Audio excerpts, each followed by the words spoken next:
already be there, or getting close to that in America. That is one of the reasons for the Anglican mission in America. Don't forget Jesus crying over the city of Jerusalem, Chaplain Forrest added.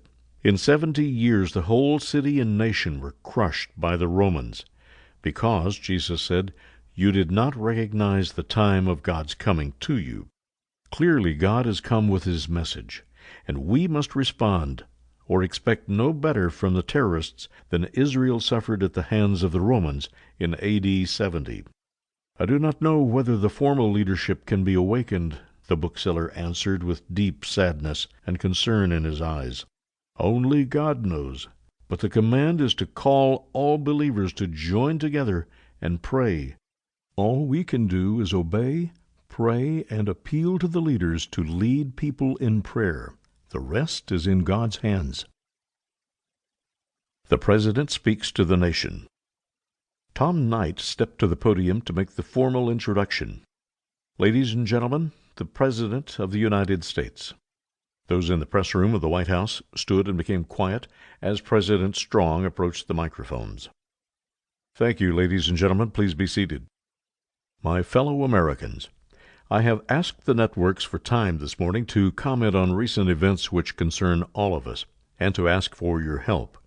Earlier this week, we were shocked by reports of the killing of 7 young Arab men in 7 American cities and the dumping of their bodies in dumpsters.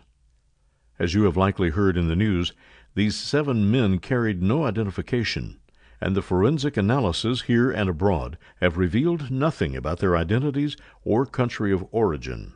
These are non-persons who arrived illegally and died unknown and for an unknown purpose.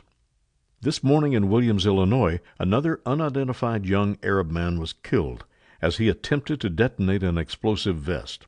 Again, the body carried no identification, and forensic evidence has thus far given no information on his identity or country of origin. Thus we have another non-person who arrived unknown and died unknown. It is important that we all face without alarm or fear the reality that some groups are trying to infiltrate our nation with terrorists and equipment for terrorist attacks. The full resources of this government are being employed worldwide to find and eliminate this threat. While I cannot discuss the specifics, because our enemies monitor our broadcast just as we monitor theirs, I can assure all of you that our anti-terrorism measures are as comprehensive as possible. However, the American government cannot succeed without your help and without Congress addressing border security immediately.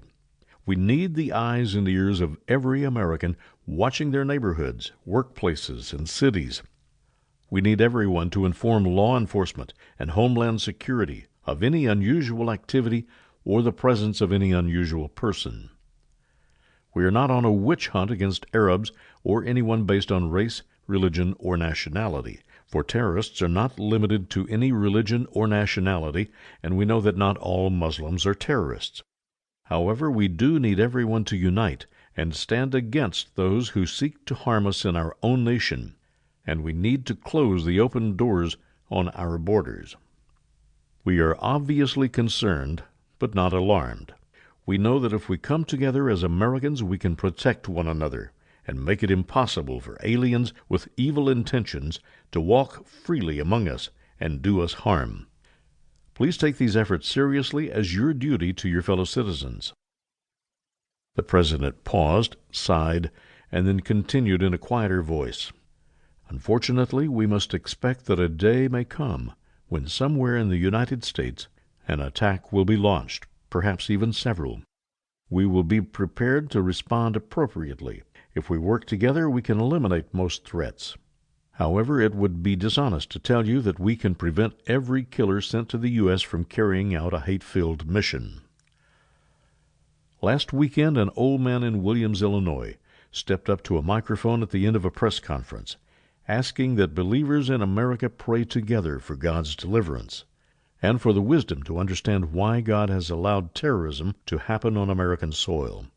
This morning, that old man became the latest target of terrorism. They obviously did not like what he said and sought to silence him by killing him. That is their way, not ours. I would like to close this